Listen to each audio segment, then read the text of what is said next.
there's a very good chance you've been hearing a lot of noise around projects and products, and it's not really clear what the difference is. But there certainly is one, and we're going to address a little bit about some of the key differences here between project and product focus. The main one is likely around, in product focus, we tend to not fix the scope. We still fix things like how long are we going to be working on this and how much money have we got, but we let the scope of the work evolve over time. And this is not because we don't care or because we're being lax in our work or our requirements gathering. It's because the reality is when we're doing product development, when you're working with complex problems, you don't know what's needed.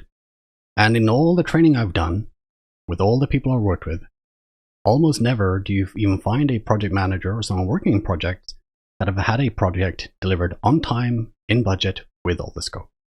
And in the few occasions that they have, even though they did those things, the customer was still not happy.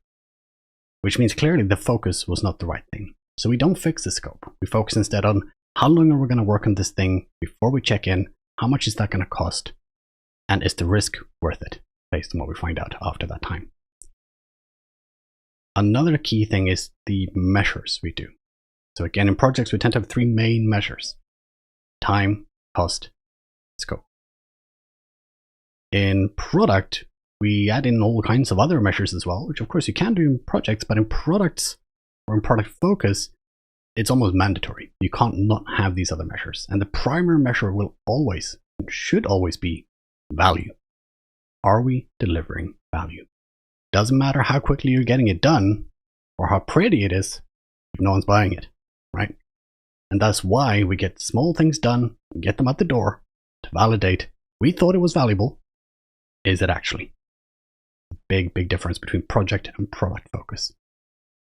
And finally, this is one of my favorite ones. It's to figure out the run rate. In projects, we tend to not think about that too much. We tend to have a project budget and we work to that budget. And the idea is to just get it done within that budget. And if you did, that was a success. In product mindset or in product focus, what we really want you to think about is, well, what does each day, each week, each month, each sprint, if you're using Scrum, cost you? We often call that a run rate. What does it cost us to run this team, to run this product, this larger program? And then we compare that to the actual value delivered, and we can actually figure out the return on investment. Because sure, you might be delivering value, but if you're delivering value that is less than what you cost, you're losing money. And that's probably not what you want to be doing. So having that focus in your product is a great idea of understanding, where are we? Are we doing the right stuff? Is it valuable? And even more importantly, is it valuable enough? Thank you so much for watching. I'm Oscar with Pragmatic Shift. You can find more of our stuff under @Pragmatic Shift on all social media.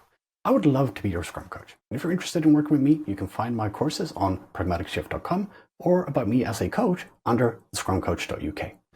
Please do like, share, and subscribe. It really helps us out and gives us further reach to get to more professionals to help them on their journeys as well. Thank you again for watching.